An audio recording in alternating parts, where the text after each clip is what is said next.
Hello बच्चों, मैं आपका सीएस अक्षय। आपके क्वेश्चंस थे कि sir current affairs in GK का अभी का लेटेस्ट टॉपिक कौन सा बताइए जो हमें डिस्कस करना चाहिए या उसके नोट्स निकालने चाहिए।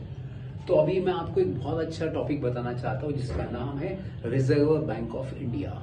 सर ऐसा क्यों था ये न्यूज में? बेसिकली बच्चों, सबसे पहले first reserve bank of India का अभी लेटेस्ट गवर्नर अपॉइंट किया गया है, जिनका नाम है, क्या नाम है बच्चों? उनका नाम है संजीव। याद रखना, संजीव उनका नाम है, एक बार चेक करना आप लोग। तो अभी इसको अपॉइंट करने के बाद अपने हिसाब से अपने नोट्स कैसे बनाने चाहिए? तो सबसे पहले फर्स्ट मेक श्योर दैट अपने को पता होना चाहिए कि reserve bank of India act कब पास किया? 1934 में। रिजर्व बैंक ऑफ इंडिया का ऑफिस कब स्टार्ट हुआ? 1 अप्रैल 1935 को स्टार्ट हुआ। थर्ड, आरबीआई का हेडक्वार्टर कहाँ पे है? मुंबई में। आरबीआई के अंडर कौन सी कमेटी आती है जो इन्फ्लेशन डिफ्लेशन को कंट्रोल करती है इंडिया में? वो कौन सी कमेटी बच्चों? That is monetary policy committee, MPC. अब इसके अंदर 3 आरबीआई के मेंबर्स होते हैं एंड 3 सेंट्रल गवर्नमेंट के मेंबर्स होते हैं। उनको एक रिपोर्ट सबमिट करना पड़ता है कि इंडिया में इतना इतना इन्फ्लेशन है। बट इंडिया में इन्फ्लेशन कितना होना चाहिए? एवरेज 4% होना चाहिए।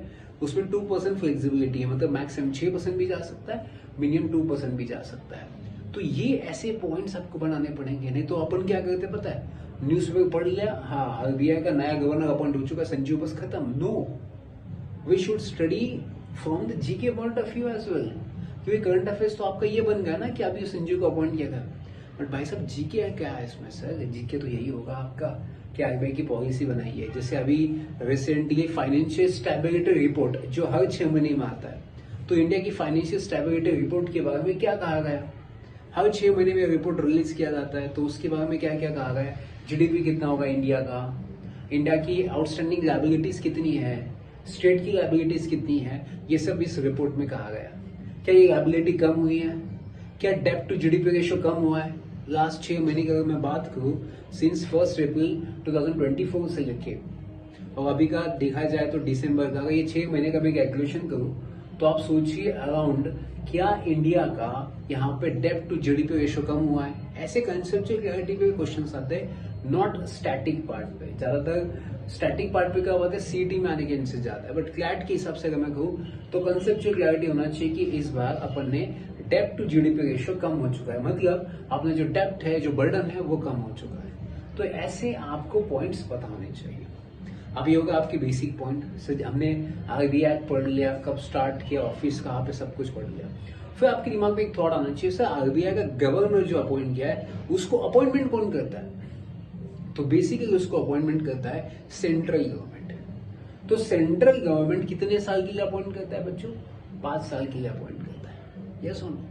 तो ये आपको पता होना चाहिए कि आरबीआई कब अपॉइंट करता है, आरबीआई गवर्नर को कब अपॉइंट किया जाता है, कितने साल के लिए अपॉइंट किया जाता है। ये क्या इनको निकाल सकते हैं इनके ऑफिस से? यस, 2 सिचुएशन में निकाल सकते हैं। In case of incapacity, incapacity मतलब अगर वो इन केस इनकैपेबल है उस फंक्शंस को परफॉर्म करने के लिए, तो उनको निकाला जा सकता है। या ऐसा हो सकता है कि वो अनसाउंड माइंड हो गए, पागल हो गए या कुछ भी हो गए, तो उस केस में उनको रिमूव करने के चांसेस बन सकते हैं। पर अभी ये अगर मैं बात करूं तो sir reserve bank of India ये कौन सी बॉडी है? क्योंकि कॉन्स्टिट्यूशन में कहीं भी रिजर्व बैंक ऑफ इंडिया का नाम नहीं है, तो इसका मतलब इसके लिए अपन ने सेपरेट एक्ट पास किया था, मैंने आपको बताया था 1934। तो इसी की वजह से अपन इसे कहेंगे स्टैट्यूटरी बॉडी कहेंगे। यस और नो? तो जिस ऑर्गेनाइजेशन के लिए स्पेशल एक्ट पास करना पड़ता है उसे स्टैट्यूटरी बॉडी कहा जाता है। तो ये ऐसे फैक्ट्स आपको रेडी करने पड़ेंगे भाई साहब, क्या आरबीआई कहाँ है, कौन से क्या क्या करता है। अब बहुत सारे बच्चे ये भी कहते हैं कि sir reserve bank of India inflation को कैसे कंट्रोल करता है? Through monetary policy committee. अब थ्रू मॉनेटरी पॉलिसी कमेटी के थ्रू इंडिया में इन्फ्लेशन कैसे कंट्रोल किया जाता है? तो उसके 3 मेथड्स है बच्चों। सबसे पहले फर्स्ट होता है कैश रिजर्व रेशियो। अब कैश रिजर्व रेशियो का मतलब क्या होता है बच्चों? अभी बैंक के पास जितना भी पैसा आता है उसका कुछ percentage you have to keep with the RBI. For example मैं बैंक हूं, मेरे पास किसी ने 1 करोड़ रुपए रखा, तो उसका 10% मैंने आरबीआई को दिया, तो मेरे पास कितना पैसा बचा? 90 लाख। तो मैं मार्केट में कितना पैसा दूंगा? 90 लाख रुपए दूंगा। तो इसका मतलब आपके पास जितना भी पैसा आता है वो पैसे का कुछ अमाउंट परसेंटेज आपको आरबीआई के पास देना पड़ता है। इसका मतलब आपके पास से कैश कम हो जाता है, अमाउंट कम हो जाती है। इसका मतलब आपका पैसा मार्केट में कम जाएगा क्योंकि आरबीआई ने आपका पैसा ले चुका है। तो इसे कहा जाएगा cash reserve ratio. Which has to be maintain by the bank with the RBI.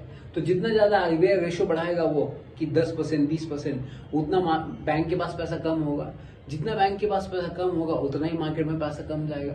इसका मतलब भाई साहब की इन्फ्लेशन ऑटोमेटिकली कंट्रोल के अंदर आ जाएगा, डिमांड कंट्रोल में आ जाएगी। तो that is the first method. अगर डिफ्लेशन उल्टा होता है, मार्केट में कोई डिमांड ही नहीं, कोई परचेस नहीं करना चाहता, तो उस केस में कैश रिजर्व रेशियो को कम किया जाता है बच्चों। एंड वो कम करने का बेनिफिट क्या होता है कि मार्केट में पैसा ज्यादा आता है, बैंक के पास ज्यादा पैसा, अगर बैंक के पास ज्यादा पैसा है तो लोगों में भी ज्यादा पैसा जाता है। सेकेंड मेथड जो आती है बच्चों, that is statutory liquidity ratio. अभी स्टैट्यूटरी मतलब कंपल्सरी, लिक्विडिटी मतलब कैश, गोल्ड, शेयर के फॉर्म में आप रख सकते हो। ये किसके पास रखना है? अगेन आरबीआई के पास। तो बैंक के पास जितना भी कैश या शेयर्स, बॉन्ड्स, डिबेंचर्स या गोल्ड आता है, उसका कुछ अमाउंट आपको परसेंटेज किसके पास मेंटेन करना पड़ता है? आरबीआई के पास, क्योंकि कुछ इमरजेंसी हो सकता है या कुछ ऐसी सिचुएशन हो सकती है जहां पे बैंक को पैसा चाहिए तो आरबीआई दे सकता है। तो अगेन ये पैसा किसके पास जाएगा? आरबीआई के पास। तो आप स्टैट्यूटरी लिक्विडिटी रेशियो का जितना परसेंटेज बढ़ाओगे उतना पैसा बैंक के पास कम हो जाएगा। अगेन बैंक के पास कम हुआ तो इन्फ्लेशन भी कम हो जाएगी, क्योंकि डिमांड कम हो जाएगी पैसा कम होने से। That is the second method. Yes. Third method आती है, दैट इज रेपो रेट। बहुत सारे बच्चे पढ़ते हैं कि रेपो रेट क्या होता है। रेपो रेट मतलब क्या होता है कि जब भी आरबीआई बैंक को पैसा देता है वो उनके ऊपर रेट ऑफ इंटरेस्ट चार्ज करता है, उसे रेपो रेट कहा जाता है। अब रेपो रेट अगर बढ़ाया जाएगा, फॉर एग्जांपल आरबीआई 10% से बैंक को पैसा देती है, बैंक किसी भी कस्टमर को 15% से पैसा देता है, तो आप सोचिए अगर मार्केट में लोन महंगा हो जाएगा, मतलब आप लोन लेने के लिए बैंक में गए क्योंकि आरबीआई ने रेपो रेट को बढ़ा दिया, 15% कर दिया, तो अगर आरबीआई बैंक को 15% से पैसा दे रहा है तो बैंक भी कस्टमर्स को 20% से पैसा देगा, मतलब आपका जो लोन है वो महंगा हो जाएगा।